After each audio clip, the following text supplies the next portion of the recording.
4.5-inch angle grinder. The reason why they call it an angle grinder is because when you have your disc on there, you don't really want to have it flat. Yeah.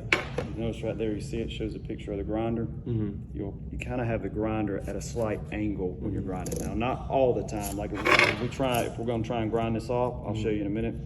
You'll have it at an angle first, and then when you're trying to really get something flat, you would hold it down flat. So the way it works, when you pull the trigger, push that button right there, that's going to turn. Now, I don't have to grind disc on there because they will get wore out. This is one that's been a little used. This is one that's pretty much brand new. For what we're going to do right here, we're just going to use the used one. So to put it on, there's a little button right back here on the back that locks that shaft so it won't spin.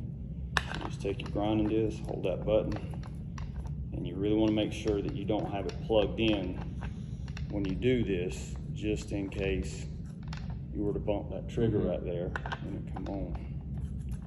So all that does is locks it in place, and you just get it kind of snug, and that's it. As you start grinding, it'll tighten down more by itself. And then if it gets wore out or you want to change it to a different disc, you just hold the button down and just go the other way to spin it off. This little piece right here is a guard. That's what helps protect sparks coming back on you, or there's other type of grinding disc. This is a flat disc actually, so there's a bunch of little sanding pieces on there that make hard discs. Sometimes if they get chipped or nicked, it'll break and fly apart, and that's what that guard is there for. You right-handed? All right. So the handle right there, if you were left-handed, you can take that off, and honestly, even if you don't like it on there, you got to get in a tight place, you can take it off. Most of the time when I use them, I don't even have the handle on there because they just get aggravating. All right. So we're gonna plug it in.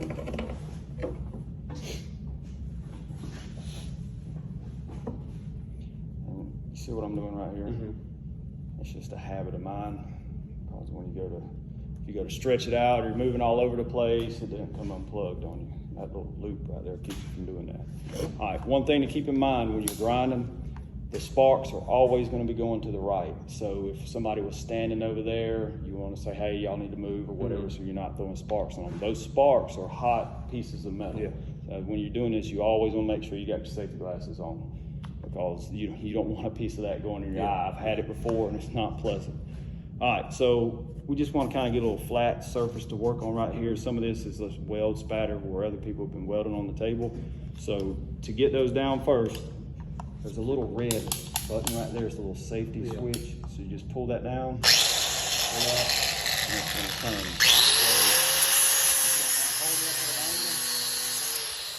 So all you want to do, you don't want to dig into your table or your base metal or whatever it is. We're just trying to get that stuff down flush and even with it. Once you kind of go around,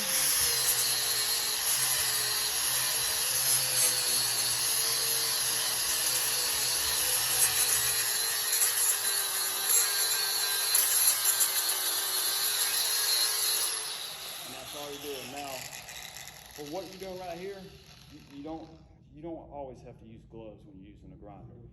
But I would suggest putting at least one on, like I said, your left hand. What I typically do, I'll go around. And I would kind of take my hand with this glove hand, and see if I catch anything or feel anything, then I'll go back and I hit it, and that's it. So you're just trying to get you an area about that big right there you can work on, where you're not having to deal with that stuff sticking up on you. Go ahead and try and grind that one down right there. So you pull it down and then you squeeze. The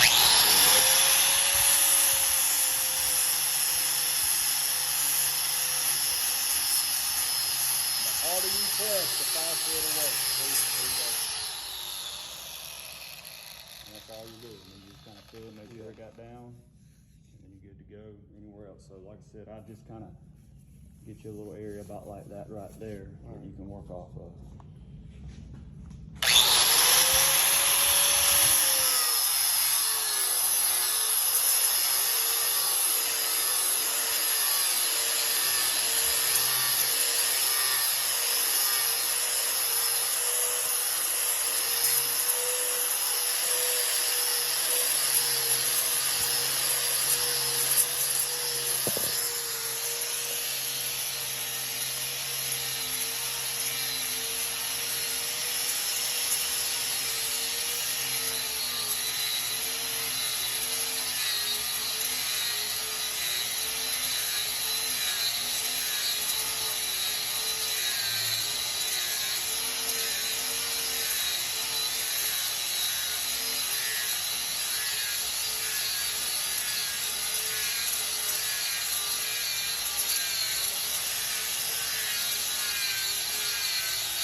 kind of feel it, see if you feel anything.